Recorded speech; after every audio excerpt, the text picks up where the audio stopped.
Please have a seat. Good afternoon, everybody. This month marks a notable anniversary, 200 years since the Battle of New Orleans. Here in America, we call the great victory over a mighty United Kingdom. Our British friends call it a technicality. The treaty ending the war was signed weeks before. Either way, we've long since made up. On this 200th anniversary of a great American victory, we count the United Kingdom as one of our greatest friends and strongest allies. And today it's a great pleasure to welcome Prime Minister David Cameron back to the White House. Now, as many of you know, David recently noted how comfortable the two of us are working together. This sent some commentators into a tizzy. Some explored the linguistic origins of the word bro. Others debated its definition. Several analyzed how this term has evolved over time. Some seemed confused and asked, what does Obama mean? And so let me put this speculation to rest. Put simply, David is a great friend. He's one of my closest and most trusted partners in the world. On many of the most pressing challenges that we face, we see the world the same way. We recognize that. As I've said before, when the United States and the United Kingdom stand together, our nations are more secure and our people are more prosperous and the world is safer and more just.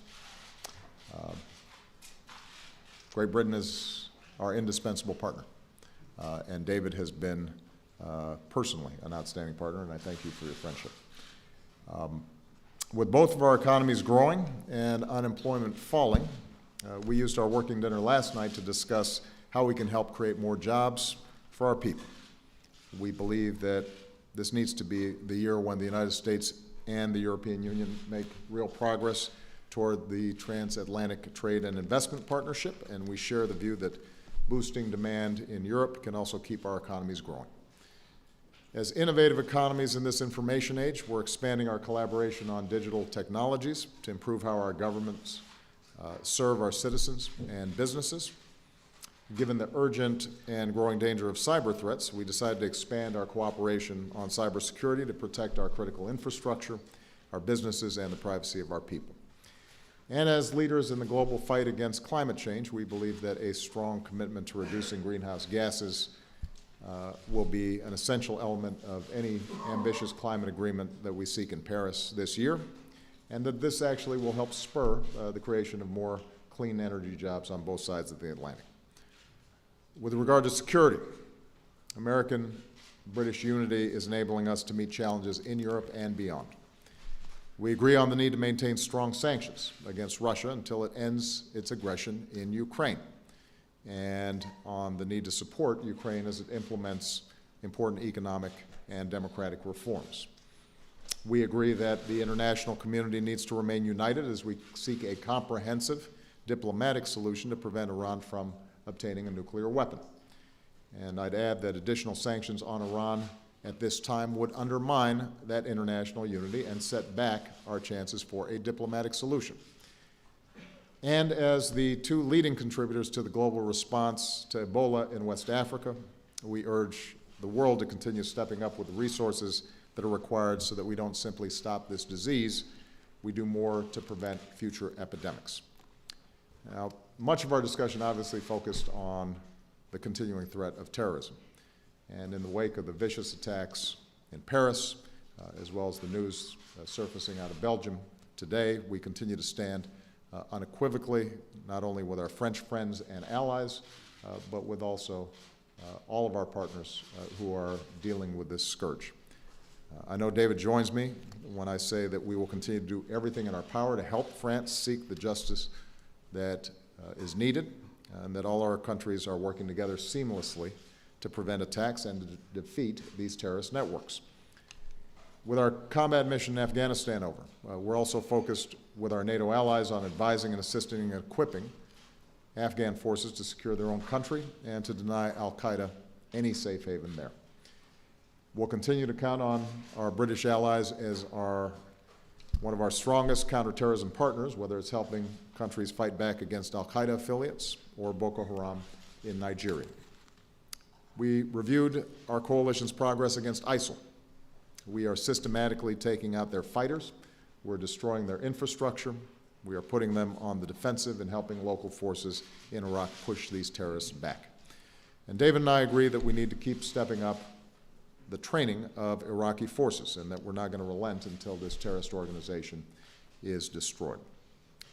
Now, the Paris attacks also underscored again how terrorist groups like al-Qaeda and ISIL are actively trying to inspire and support people within our own countries to engage in terrorism. I led a special session of the United Nations Security Council last fall to rally the world to meet the threat of foreign terrorist fighters, including coming from Syria. David and the United Kingdom continue to be strong partners in this work, including sharing intelligence and strengthening border security.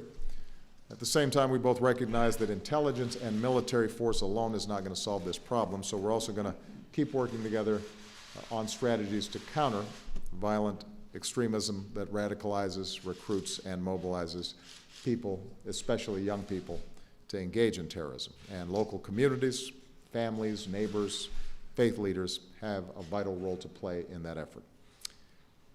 We also look forward to welcoming our British friends to our summit next month on countering violent terrorism, because whether in Europe or in America, a critical weapon against terrorism is our adherence to our freedoms and values at home, including the pluralism and the respect and tolerance that defines us as diverse and democratic societies.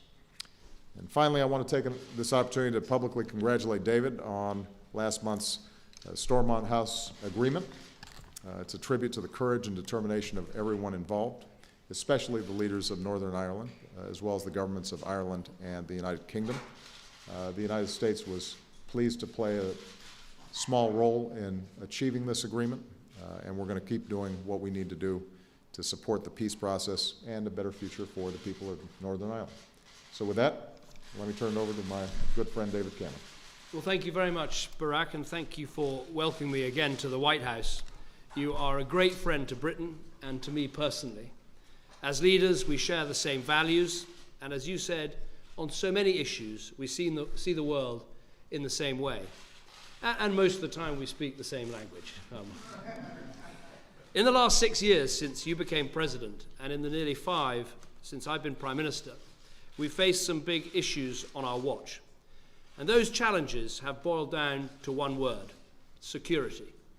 Economic security, the jobs and the living standards of our citizens, and national security, the ability of our peoples to live safely and in peace. And at the heart of both issues are the values that our countries cherish: freedom of expression, the rule of law, and our democratic institutions.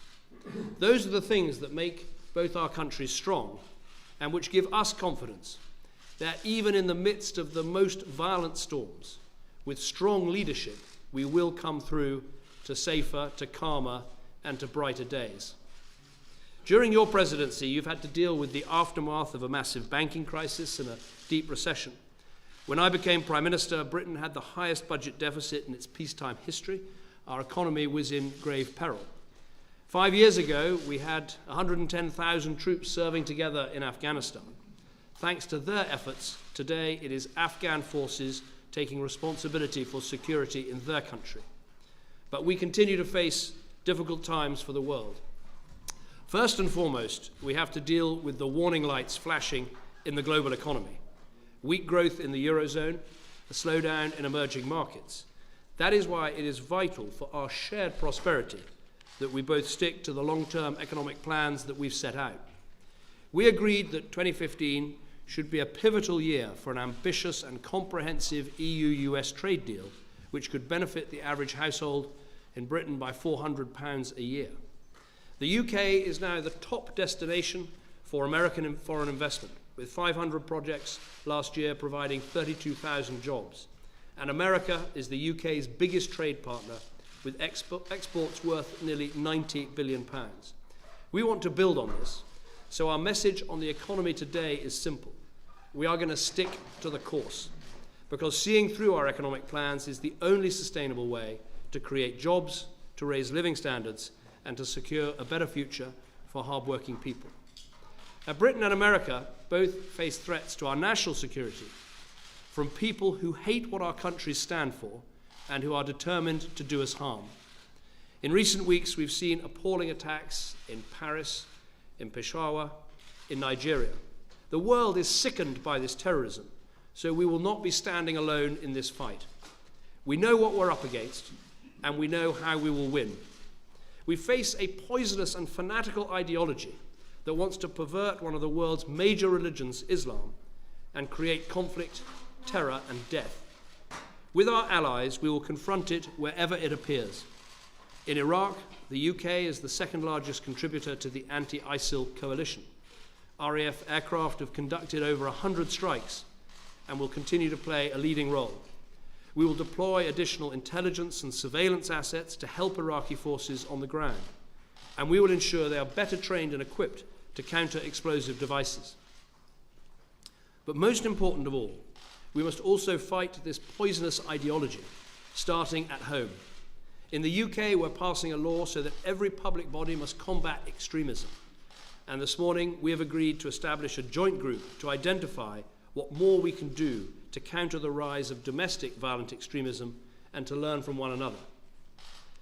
In Europe, Russia has chosen to tear up the international rulebook and trample over the affairs of a sovereign state. This threatens our stability and our prosperity. It is important that every country understands that, and that no one in Europe forgets our history. We cannot walk on by. So we will continue to put pressure on Russia to resolve this crisis diplomatically, and at the same time we'll continue our efforts to support Ukraine on the path of reform, including with financial assistance. We also reaffirmed our obligations as NATO partners to stand by our allies, and we'll be contributing an additional 1,000 troops for exercises in Eastern Europe this year. On Iran, we remain absolutely committed to ensuring that Iran cannot develop a nuclear weapon. The best way to achieve that now is to create the space for negotiations to succeed. We should not impose further sanctions now. That would be counterproductive, and it could put at risk the valuable international unity that has been so crucial to our approach. We also have to keep pace with new threats such as cyber attacks. We've discussed that in the last 2 days, and we've today agreed to deepen our cybersecurity cooperation to better protect ourselves. Finally, the entire world faces a growing threat from diseases. Today, our fight is against Ebola. In the future, it could be against a global flu pandemic. Through our action in Sierra Leone, the US action in Liberia, France in Guinea, we are beginning to turn the corner. But we must get better at responding to these global health emergencies and make sure we can master them before they master us.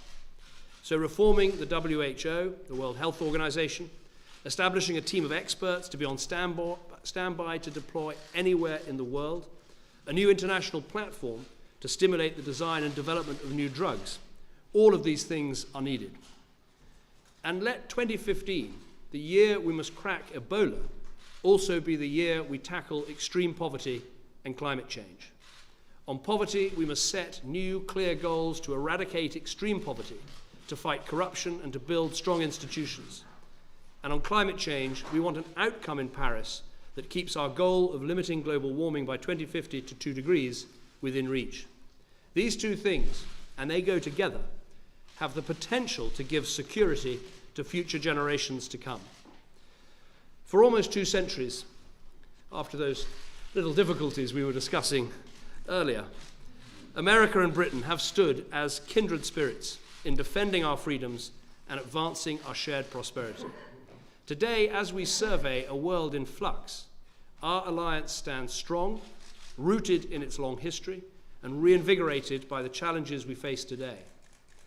If our forebears could join us here in the White House today, they might find the challenges that we're facing, from ISIL to Ebola, from cyber terrorism to banking crisis, they might find those hard to comprehend, but they would surely recognize the ties that bind us across the Atlantic and the values that our peoples hold so dear. We've stood together so often, not just because we've faced common threats, but because we fundamentally believe in the same things. That is as true today as it has always been. and it hugely benefits our countries and the people that we're here to serve. Thank you very much. Thank you, David. We're going to take a few questions. We're going to start with Jonathan Karl of ABC. Thank you, Mr. President. You mentioned your wrong mic. You mentioned your opposition to the sanctions bill on Iran. And this is obviously a bipartisan bill supported by some very senior top members of your own party in Congress. Why do you oppose a bill that would only impose sanctions if you fail to reach an agreement and if the Iranians fail to agree to take steps to curtail their nuclear program? Would you go so far as to veto a bill supported by top Democrats in Congress on this issue? And to Mr. Prime Minister, I understand you've been making phone calls to senators on this issue of the Iran sanctions bill. Is that correct? Are you actually lobbying the U.S. Congress on this? And if I may, Mr. President, I'd really like to hear your reaction to the news that Mitt Romney is thinking about running for president again. On your last question, I have no comment.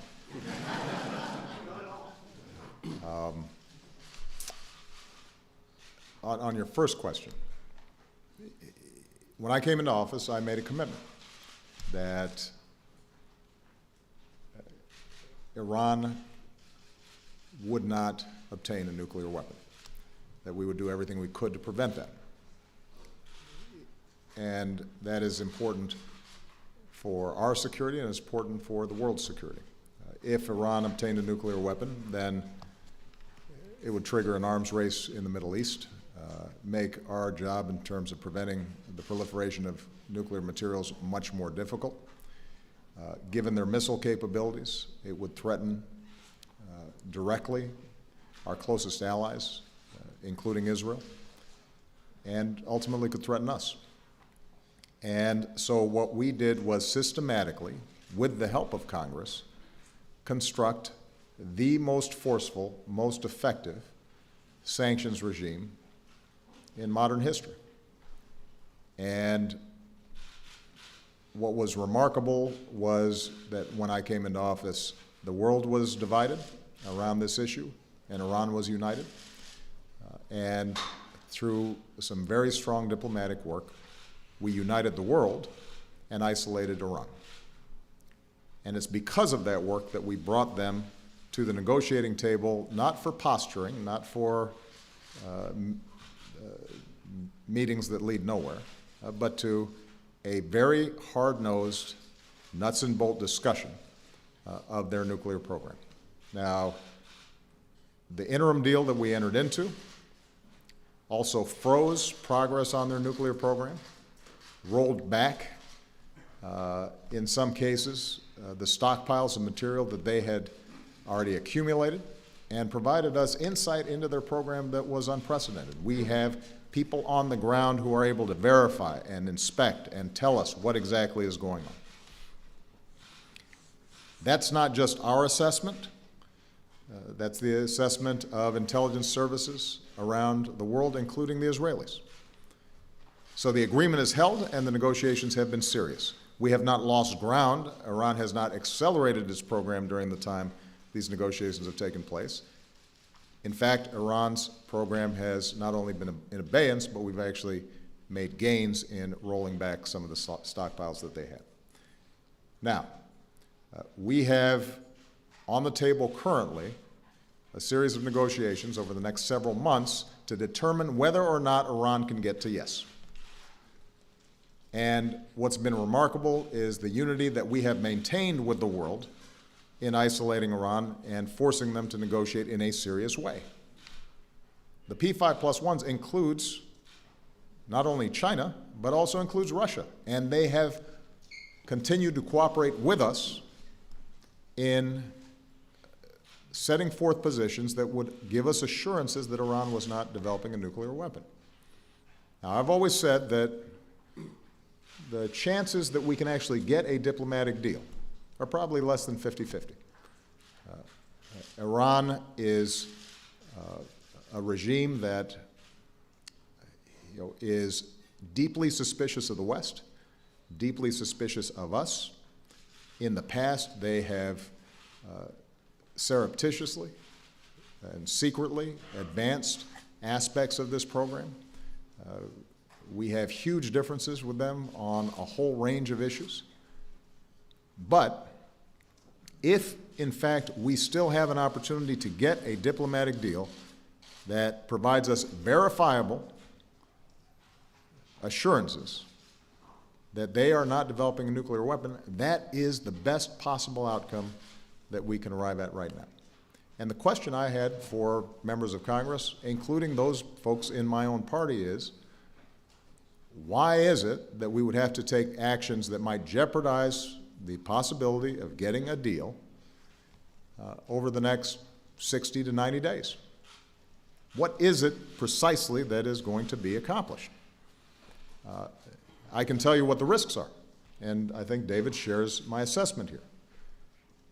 Under the interim deal that brought Iran to the table, we were not supposed to initiate new sanctions.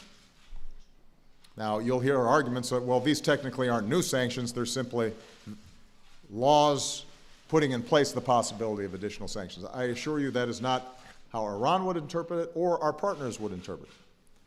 So the likelihood of the entire negotiations collapsing is very high.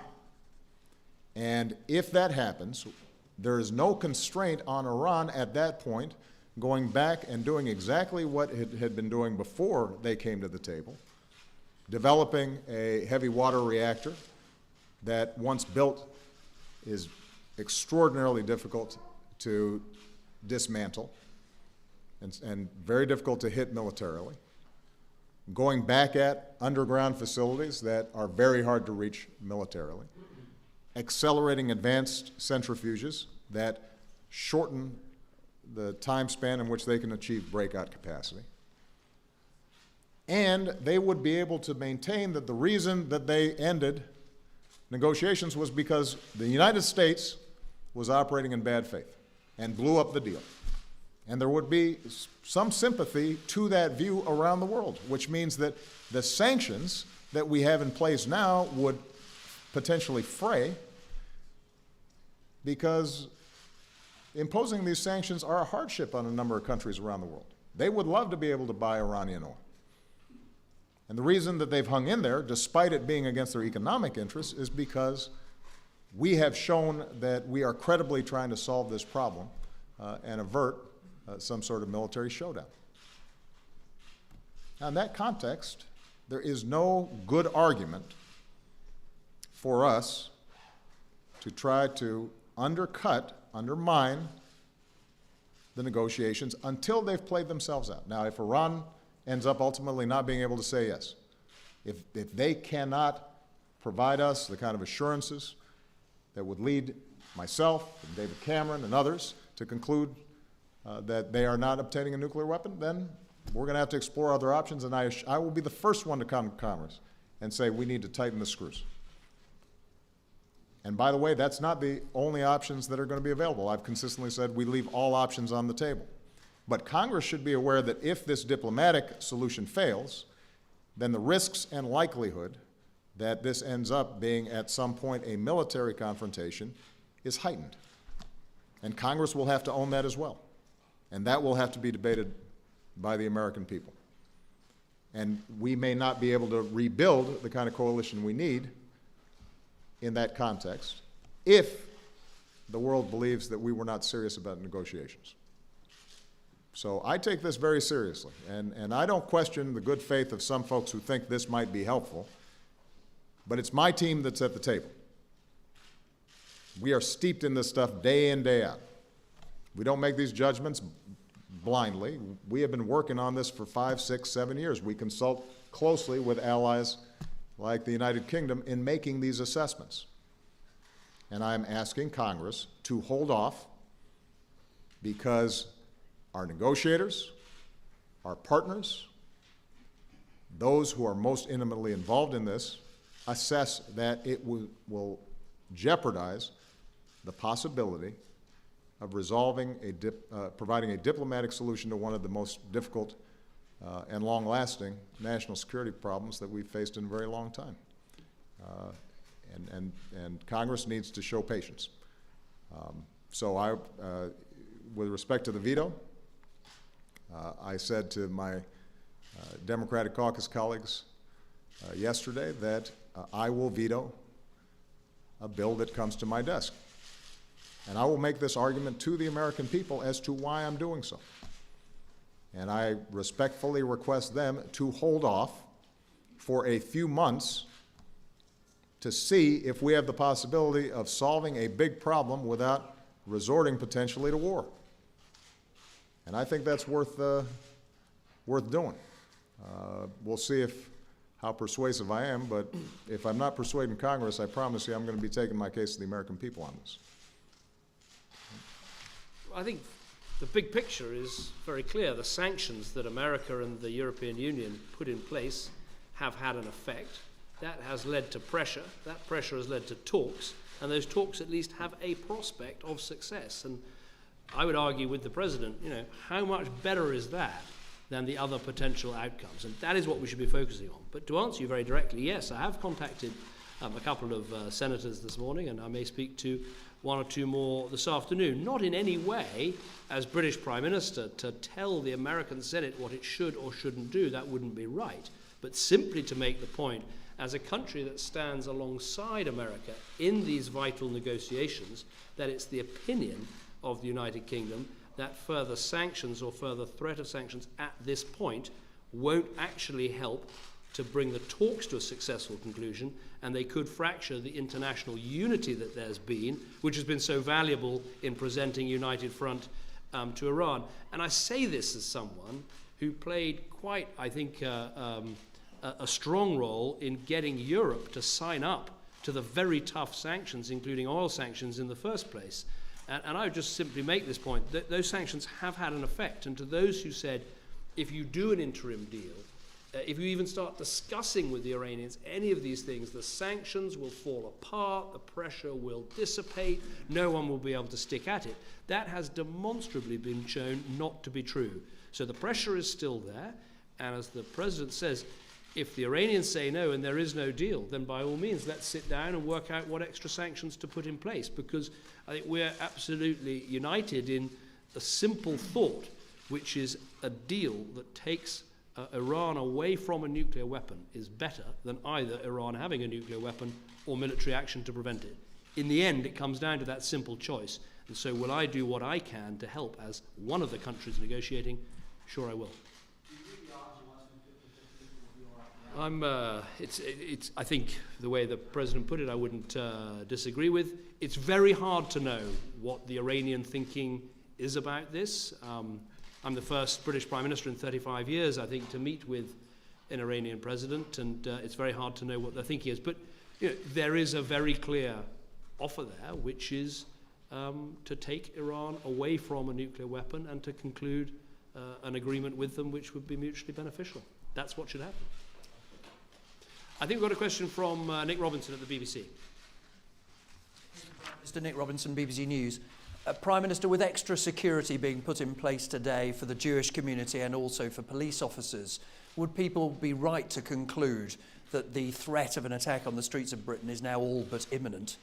And Mr. President, you've spoken of the threat posed by fighters coming back from Syria.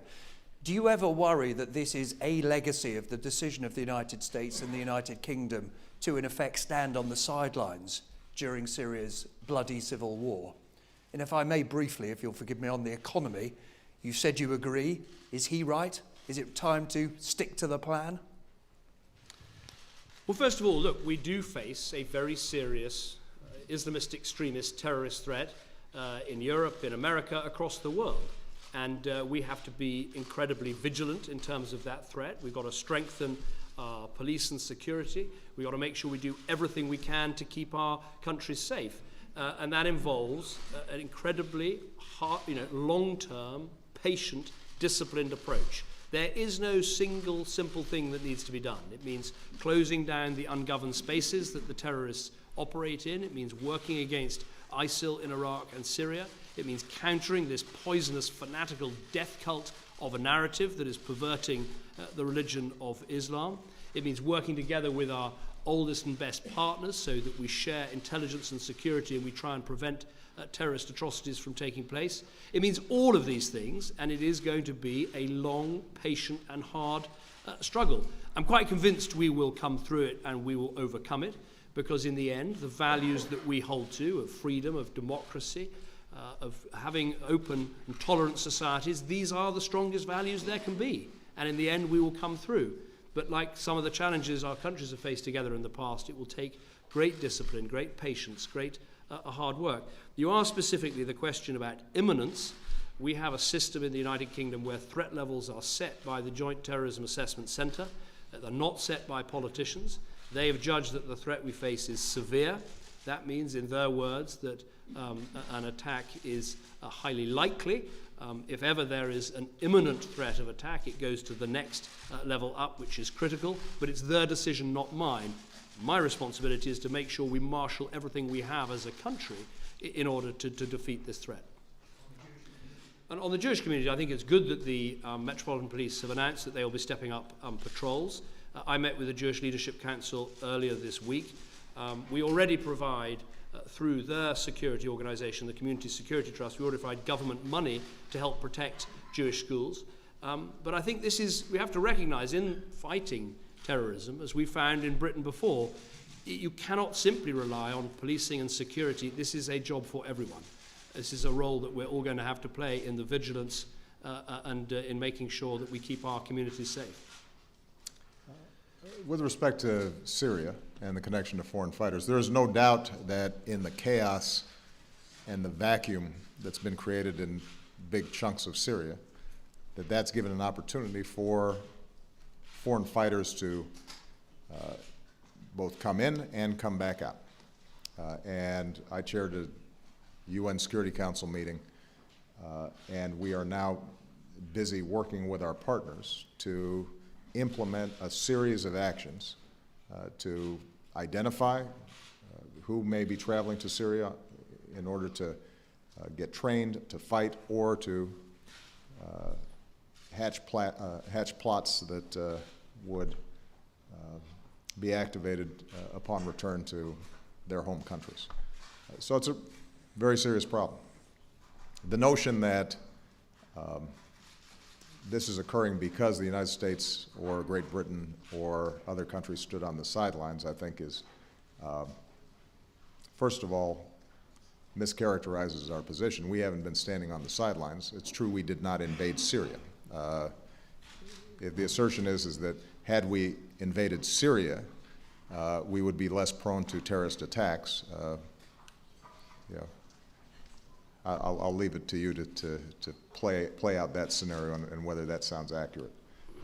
We've been very active in trying to resolve a tragic situation in Syria, diplomatically, through humanitarian efforts, through the removal of chemical weapons from Syria that had been so deadly. And now, as ISIL has moved forward, we've been very active in degrading their capabilities inside of Syria, even as we're working with partners to make sure that the foreign fighter situation is resolved. But I think David's point is the key one. This phenomenon of violent extremism, the ideology, the networks, the capacity to recruit young people, this has metastasized and it is widespread and it has penetrated communities around the world. I do not consider it an existential threat. As David said, this is one that we will solve. We are stronger. We are representing values that the vast majority of Muslims believe in tolerance and in working together to build rather than to destroy. And so this is a problem that causes great heartache and tragedy and destruction, but it is one that ultimately we're going to defeat. But we can't just defeat it through weapons. One of the things that we spoke about is how do we lift up those voices that represent the vast majority of the Muslim world, so that that counter-narrative against this nihilism is put out there as aggressively and as nimbly as the messages coming out from these fanatics. How do we make sure that we are working with local communities and faith leaders and families, whether in a neighborhood in London or a neighborhood in Detroit, Michigan, so that we're inoculating ourselves against this kind of ideology, and that's going to be a slow, plodding, systematic work. But it's work that I'm confident we're going to be able to accomplish, particularly when we've got strong partners like the United Kingdom doing it. On the economy, I would note that Great Britain and the United States are two economies that are standing out at a time when a lot of other countries are having problems. So we must be doing something right. Major Garrett.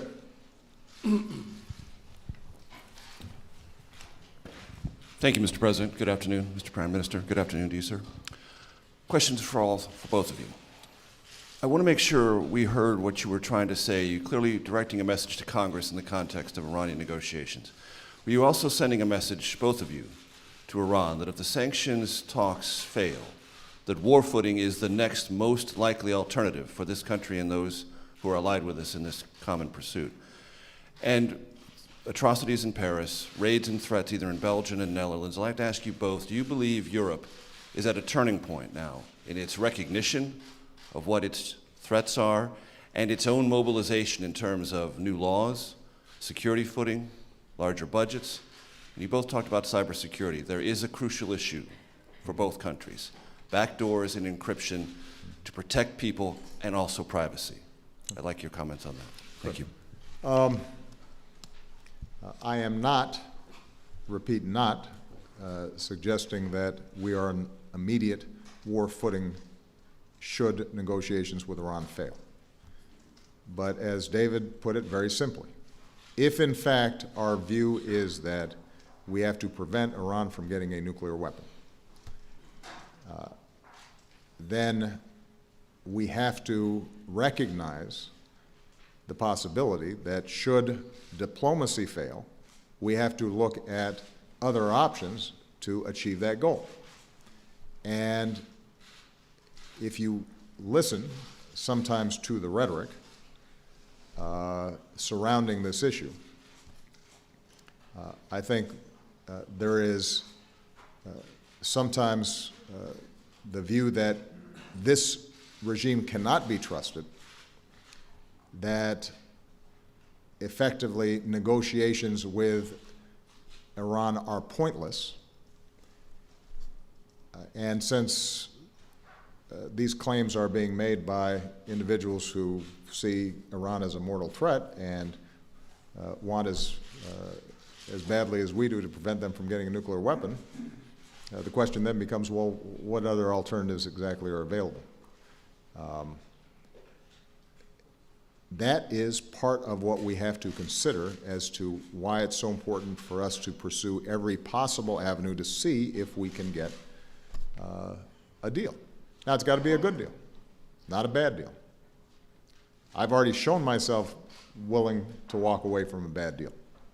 And the P5+1 walked away with us. And so nobody's interested in some document that undermines our sanctions and gives Iran the possibility of whether covertly or gradually building up its nuclear weapons capacity. We're not going to allow that, and anything that we do any deal that we arrive at, if we were to arrive at one, would be subject to scrutiny across the board, not just by members of Congress, but more importantly, by people who actually know how the technical aspects of nuclear programs can advance, and how we can effectively verify in the most rigorous way possible that the terms of a deal are being met. So the bottom line is this. We may not get there, but we have a chance to resolve the nuclear issue peacefully. And I should point out also, by the way, that even if we get a nuclear deal, and we are assured that Iran doesn't possess nuclear weapons, we've still got a whole bunch of problems with Iran on state-sponsored terrorism, their rhetoric towards Israel, their financing of Hezbollah. We've got differences with respect to Syria. It's not as if suddenly we've got a great relationship with Iran. It solves one particular problem that is urgent, and it solves it better than the other alternatives that might present themselves. So my main message to Congress at this point is just hold your fire. Nobody around the world, least of all the Iranians, doubt my ability to get some additional sanctions passed should these negotiations fail. That's not a hard vote for me to get through Congress. And so the notion that we need to have additional sanctions, or even the possibility of sanctions, hanging over their head to force them to a better deal, I think the Iranians know that is certainly in our back pocket if the negotiations fail. With respect to violent extremism, my impression is that Europe has consistently taken this seriously. During the course of my presidency, we have worked collaboratively and with great urgency, and a recognition that not only do you have foreigners who may be trying to hatch plots in Europe, but that given large immigrant populations, it's important to reach out to and work with local communities and to have a very effective intelligence and counterterrorism cooperation between countries and between the United States and Europe.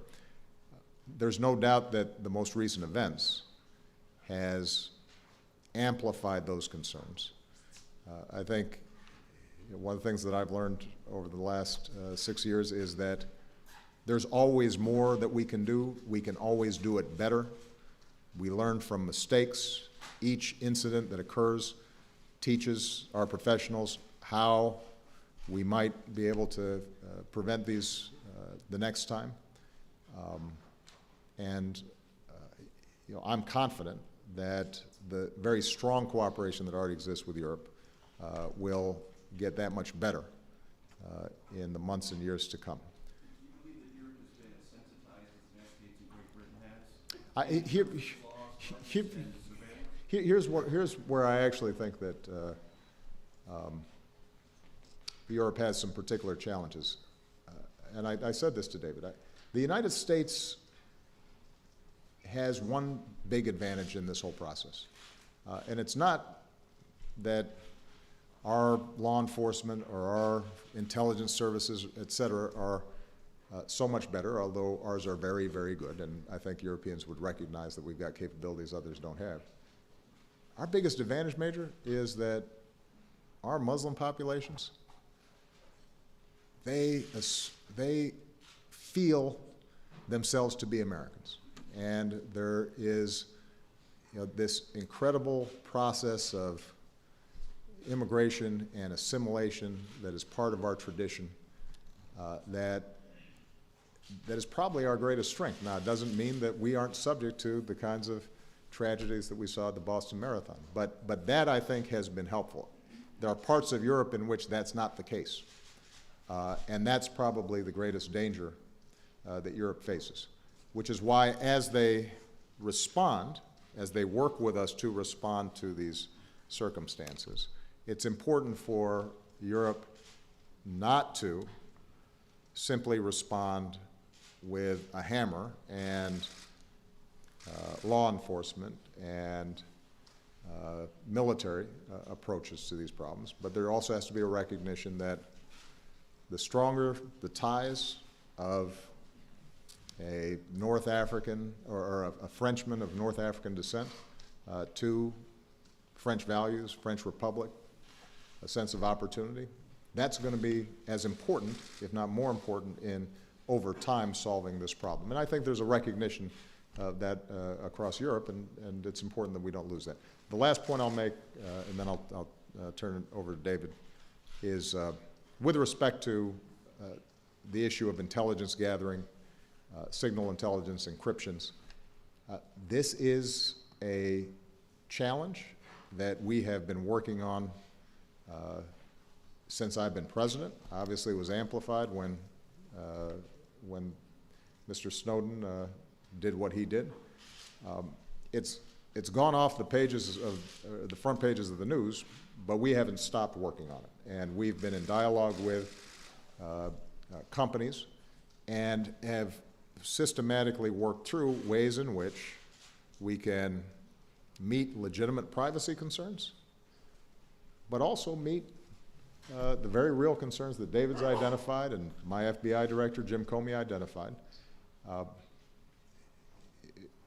Social media and the internet is the primary way in which these terrorist organizations are communicating. Now, that's no different than anybody else, but they're good at it, and when we have the ability to track that in a way that is legal, conforms with due process, rule of law, and presents oversight, then that's a capability that we have to preserve. And the biggest damage that was done as a consequence of the Snowden disclosures was, I think, in some cases, a complete undermining of trust. Some would say that was justified. I would argue that that although there are some legitimate concerns there, overall the United States government and, from what I've seen, the British government have operated in a scrupulous and lawful way to try to balance these security and privacy concerns. And we can do better, and that's what we're doing. But we're still going to have to find ways to make sure that if an al-Qaeda affiliate is operating in Great Britain or in the United States, that we can try to prevent real tragedy. And I think the companies want to see that as well. They're patriots. They have families that they want to see protected. We just have to work through, in many cases, what are technical issues. So it's not so much that there's a difference in intent, but how to square the circle on these issues is difficult. And we're working with partners like Great Britain and the United Kingdom, but we're also going to be in dialogue with the companies to try to make that work. On the Iranian issue, I won't add much to what the President said. I'd just make this point, that I don't think you can characterize it as if there's a deal, then the pressure is off Iran, and if there isn't a deal, new pressure has to be applied to Iran. I mean, even if there is a deal, the key to that deal will be transparency and verification and making sure that this country isn't developing a nuclear weapon, and that will mean repeated pressure even after a deal is done. I think that's very important, and I would absolutely back up what Barak says about recognizing that in so many other ways we have some major disagreements with what the Iranians have been doing. I mean, Britain has suffered particularly from the appalling way that our embassy and our staff were treated in that country. So, you know, we approach this with a huge amount of skepticism and concern, but the goal of an Iran without a nuclear weapon makes these talks worthwhile. On the issue, is this a turning point for Europe in terms of terrorism? I would argue that we turned some time ago.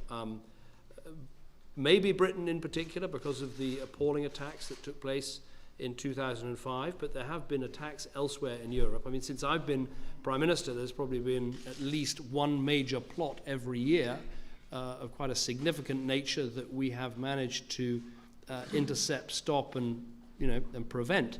So the awareness of the scale of the challenge we face is absolutely there across government, across Parliament, across the different political parties in the police and intelligence services. I think there is an opportunity for countries in Europe who perhaps up to now have been less affected to work with them and make sure that we share knowledge and skills, because when you say, the turning point is making sure your legislation is up to date, making sure your police and security services have the capabilities they need, making sure you've got programs that can channel extremists away and de-radicalize them, making sure that you're better integrating your communities. It means doing all of those things. I very much agree with what Barak says about the importance of building strong and integrated societies. I made a speech about this at Munich a couple of years ago, saying that it had been a mistake in the past when some countries had treated different groups and different religious groups as sort of separate blocks rather than trying to build a strong common home together. That is what we should be doing, and that is what our policy is directed to. And of course, you need to have, as I believe we are, a multiracial, multi-ethnic society of huge opportunity, wherein one generation or two generations you can come to our country and you can be in the cabinet, you can serve at the highest level in the armed forces, you can sit on the bench as a judge. I've got in my cabinet someone just like that, who in 2 generations his family's gone from arriving in Britain to sitting. That's vitally important, as is combating unemployment, combating poverty. But here's, I think, the really determining point.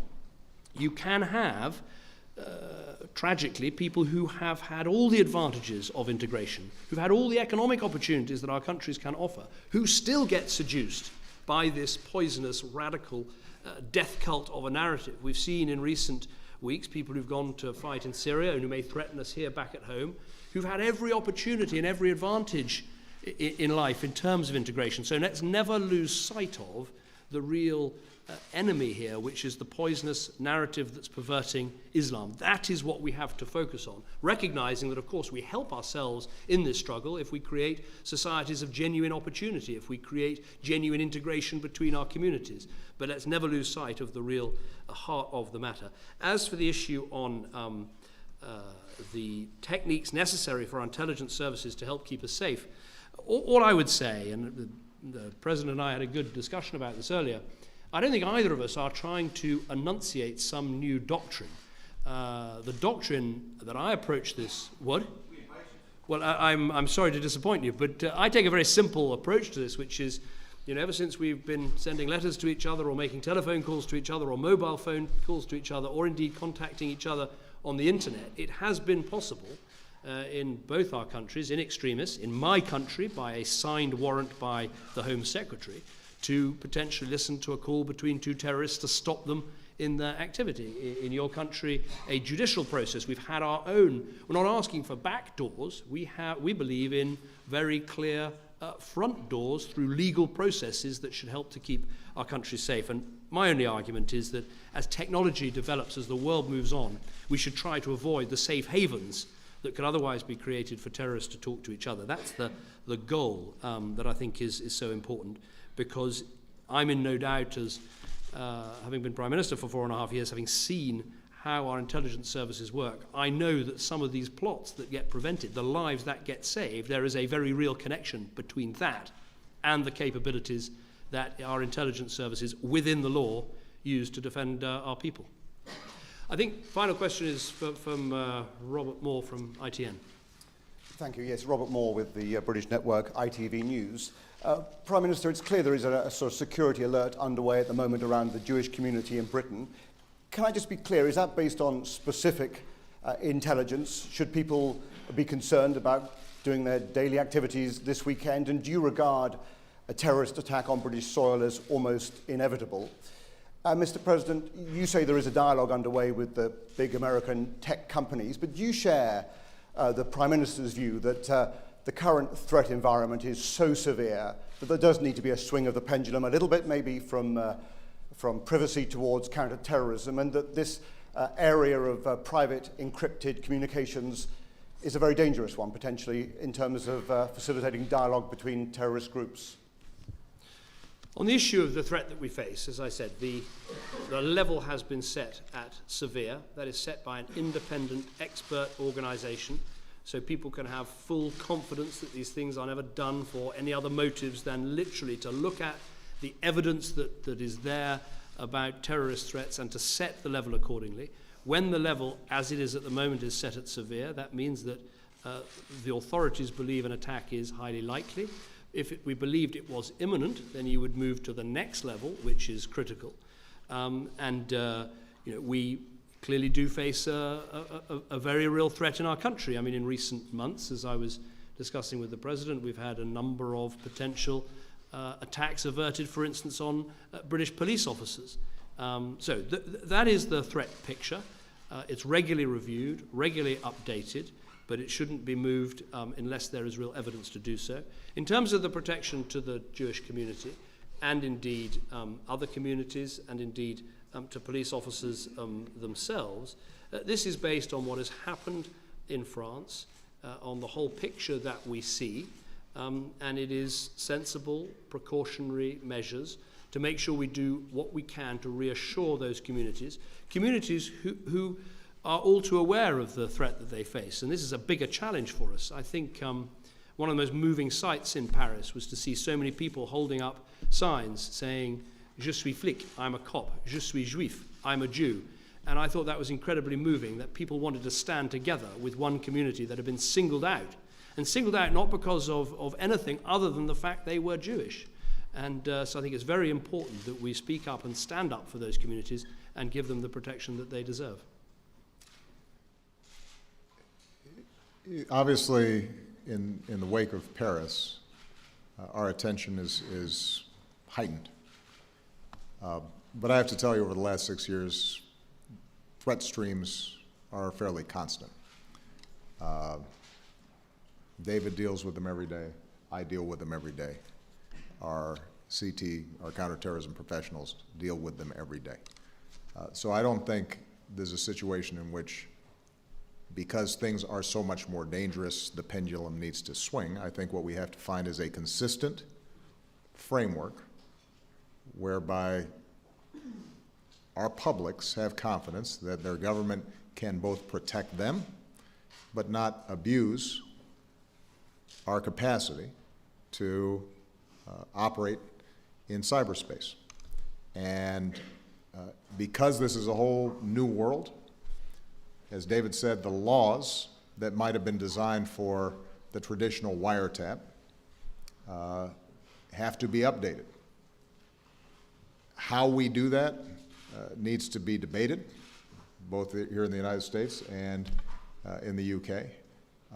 I think we're getting better at it. I think we're striking the balance better. I think that the companies here in the United States at least recognize that they have a responsibility to the public, but also want to make sure that they're meeting their responsibilities to their customers that are using their products. And so the dialogue that we're engaged in is designed to make sure that that all of us feel confident that if there is an actual threat out there, our law enforcement and our intelligence officers can identify that threat and track that threat at the same time that our governments are not going around fishing into whatever text you might be sending on your smartphone. And I think that's something that can be achieved. There are going to be situations where there are hard cases. But for the most part, those who are worried about Big Brother sometimes obscure or deliberately ignore all the legal safeguards that have been put in place to assure people's privacy and to make sure that government is not abusing these powers. And on the other end, there are times where law enforcement and those of us whose job it is to protect the public aren't thinking about those problems because we're trying to track and prevent a particular terrorist event from happening. And it's useful to have civil libertarians and others tapping us on the shoulder in the midst of this process and reminding us that there are values at stake as well. And I think that David and I welcome that kind of debate. The technologies are evolving in ways that potentially make this trickier. If we get into a situation in which the technologies do not allow us at all to track somebody that we're confident is a terrorist, if we find evidence of a terrorist plot somewhere in the Middle East that traces directly back to London or New York, we have specific information, we are confident that this individual or this network is about to activate a plot, and despite knowing that information, despite having a phone number, or despite having a social media address or email address, that we can't penetrate that, that's a problem. And so that's the kind of dialogue that we're having to have with these companies. Part of it is a legal issue, part of it is a technical question, but overall, I'm actually confident that that we can balance these imperatives, and we shouldn't feel as if because we've just seen such a horrific attack in Paris that suddenly everything should be going by the wayside. We have, unfortunately, this has been a constant backdrop, and I think will continue to be for any prime minister or president for some time to come, and we've got to make sure that we don't overreact, but that we remain vigilant and are serious about our responsibilities there. All right? Thank you very much, everybody. Appreciate it. Thank you.